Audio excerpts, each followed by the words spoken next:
What is up, YouTube? How's everybody out there doing today? I hope you guys are doing freaking fantastic. We are going to do a merch plug, which I can do that right now for you guys, actually. Okay, we're gonna walk on over here. You can get my hoodies. I got hoodies and my hats and my beanies. I still got a lot of that stuff for sale. You guys can go ahead and pick that up if you want. Just email me at diabloformula@hotmail.com. And then I also have these key tags right here. Diablo Formula Racing key tags. You can pick them up at Motor Loop. I'll have a link in the description. I think it's the first link in the description or the second link or something like that. And InShane Design is also selling my posters of me on my bike. You can go and check that out. That's also in the description as well.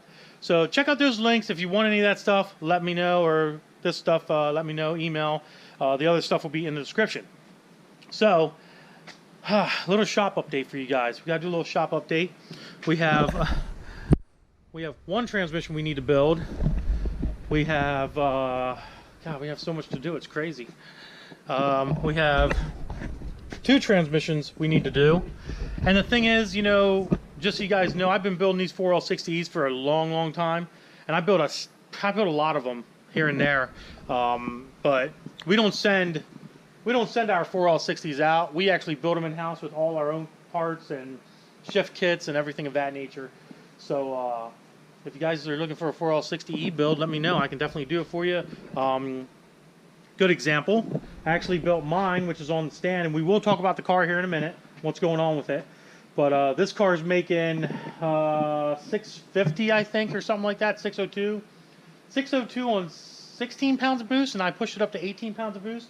And it was probably making about 650 to the wheel, maybe closer to 700 foot-pounds of torque.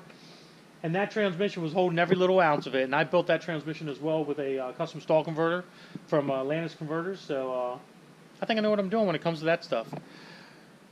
Let's talk about this beautiful 2017 ZL1 that has, it seems like it's been here forever. But we're actually able to work on it, and we're starting to get things done on it, which is awesome. Some of the meth kits hooked up. We got to redo some things on it, rewire some things, no big deal on that. Pulled the transmission out. That's sitting on the floor. We have the engine underneath this plastic. That way it doesn't get dirty. That's all cleaned up. The block's cleaned up, ready to go. Yes, the engine is out of this 2017. It's no kidding. Everything's cleaned up on it. Tomorrow, which I will be making a video about for probably like Friday or Saturday, I don't know. We're going to be doing the full engine, not rebuild, but a full engine assembly on it. In case you guys want to know what's going on with the old red Trans Am here. But we got the tranny out. We got the turbo off. Got Mitch here doing his thing. Hi. Hi. So if you guys remember, the car caught on fire. And the reason why it caught on fire was because oil was leaking out of the rear main seal, plus my valve cover gaskets blew as well. So we fixed that, all that stuff. I did put another seal in the back cover, but what ended up happening is, we'll go over here and get it. So I put a new seal on the back cover of this thing. We'll put it up here. That way you guys can kind of see I don't mess up my table and stuff.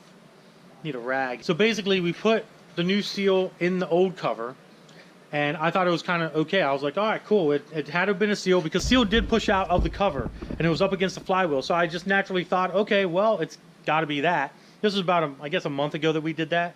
And put it all back together, and it started leaking oil right out of the back again. And I'm like, what is going on here? Why is this thing leaking oil out of the back again? So I just let the car sit. I didn't have time to work on it. I had other stuff that I had to do. And I just let the car sit and said, forget it. We're just going to move on to other things. So today, we got some work done in the shop here. And I figured, you know what? Let's squeeze this in real quick. Let's pull the transmission out, which literally only takes... How long did it take to pull that thing out, man? Turbo kit and all, like an hour? About 45 to an hour. 45 to an hour to literally disassemble the turbo kit, pull the transmission out, and I figured this time I'm going to take the back cover off the car and see what's going on, because there's got to be something else going on, and this is what I found. So once we pulled the back cover away from the engine, we had a bunch of oil come down and like you know, go in the bucket, which was really weird because usually you don't see the oil stored behind the cover normally. That's not how these work. So we ended up taking the gasket off, and I want to show you guys this real quick. But if you see, keep in mind, this gasket literally has 200,000 miles on it. But if you look really closely, we have a broken piece here. And if you look, I don't know if you guys can see that, but that gasket is flat. There's no bubble, no nothing, no anything. It's literally flat. So let me go over to the car, and I'll show you guys what we assumed was happening here. All right, Mitch. Yeah. Yeah. There it is. So up there where this sits like so, that's our oil galley for our lifters. So oil is transferred back and forth between here and there for the lifters, and it's pressurized oil. And since I have a high flow pump in this thing and a high pressure pump, oh, we got some light on the subject now. Since it's a high flow pump and a high pressure pump, that's a lot of oil being in there, and it's, you know, it's freaking a lot of pressure too. So what I think happened was it was squeezing, basically, it was squeezing past this, going into this galley here, and pushing out of the rear main seal. And that's where my oil leak was coming from. I lost my rag again. I lost my rag, man. Where's my rag? Where's my rag? Help. So I come to the conclusion that that's why it was leaking.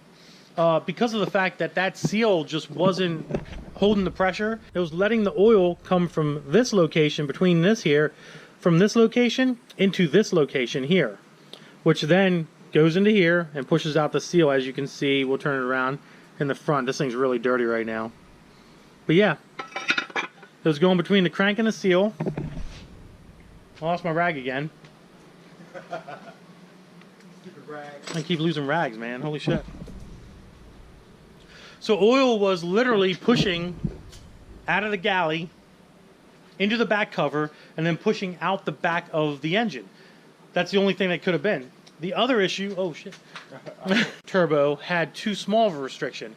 This turbo had too big of a restriction. When I put it back together last time, what ended up happening was the turbo started leaking. So I got the proper fitting for the turbo. Right here it is. And I do have the journal bearing insert into this piece here instead of the just an open one. So I'm hoping that solves that issue. The back cover, I got this from Advanced Auto Parts. It's a brand new back cover. Brand new bolts. Brand new seal, and you can see that seal has a nice you know, seal on it, basically. This seal has a nice seal on it. The seal's a seal. It's a seal, it's a seal. It's a seal, it's a seal, it's a seal. But yeah, so this should hold the pressure just fine. We shouldn't see any more problems with leaking. Also, if you look at the difference there, Mitch. Okay, so look how much of a galley that is there. Real small. Compared to this one here. So it's a different design too, and this might be, I'm assuming this might be an updated design for the rear cover setup. It is made in China, so hopefully it works. I guess we're gonna learn today, huh? Learn today. We'll learn today. All right, guys. Well, we're not gonna bore you with all the details of basically putting this back cover on and the transmission back in. It's pretty simple stuff, pretty easy stuff to do. Anybody can do it. So yes, we definitely won't bleed grease on that, Mitch. Good job. Oh yeah. Good job. Mitch worked for me back in the past, and he might be working for me again here in the future. Oh yeah. And he works. And we're gonna make it happen. He makes a lot of shit happen very quickly. He's a very good worker. So anyways, so I'm not going to bore you with the details. We're going to go ahead and slap this all back in, and we'll be back, let this thing start up, and hopefully it doesn't leak anymore, and I have a nice running car again that doesn't leak oil. It does start up now and run, it just leaks oil, so hopefully that solves that issue. Hopefully no more blow. Whew, it is smoky in the shop. Really smoky in the shop right now. So as you guys can see, let me get where's the light at? There's the light. As you guys can see, everything's back together again here. Got the transmission in, all bolted up, drive shaft, etc., etc., etc. Exhaust pipes all on, etc., etc., etc. Motor starts up and runs, and that leak is fixed. It is not leaking. We had it running for a little bit. It's definitely not leaking, but we have run into another issue, which was happening before, but the turbo is leaking. right here, as you guys can see on both sides. I wiped it down, it's spraying everywhere. What I think happened was last time this thing was racing, considering the fact that I didn't have any type of restrictor in the oil feed line going to the turbo, and having a high pressure, high flow oil pump in the car that I poured and polished, I think what happened was it blew out the one exhaust seal on the turbo, and it is just dumping oil into the exhaust pipe. It sucks. But that's not a big deal, you know, it happens. And that was a mistake on my part. I should have had a restrictor in there, at least some sort of a restrictor. Basically the restrictor that I had on the first turbo that blew up, I took that restrictor off and I drilled it completely out, thinking I needed, you know, more oil because it is a journal bearing turbo. But it was obviously too much oil pressure and it blew out that rear seal.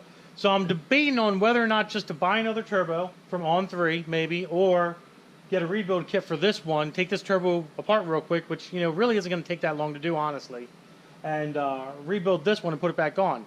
So the plus side is the car is good to go and it doesn't leak from the engine anymore, so that's a plus. The downside is the turbo's leaking, which does suck, so we definitely got to fix that. But yeah, I guess that's about it, guys. Had a little time today, figured I'd put this thing in, see what I can do with it real fast. We did solve one problem, which was freaking awesome. We still got one more problem. Still a very good running 200,000 mile LS1 5.7 liter engine. Still a very good running car. So can't complain, man. I really can't complain. I've been beating the crap out of this thing since I've owned it, and then I put a turbo system on it with 18 pounds of boost and beat the crap out of it again. I can't complain, guys. Like, these little problems that's happening, I'm not too concerned about it. So we'll probably fix that, or maybe we'll just put a whole new turbo system on, or I don't know, maybe we'll just put a 6 liter in it with a custom set of heads that I have, and something else. So maybe we'll see what happens. I don't know. Other than that, we're gonna end this video. Hope you enjoyed it. If you did, give it a big thumbs up. Don't forget to subscribe. Instagram, Diablo Formula Racing. Facebook is also Diablo Formula Racing. Deuces, guys.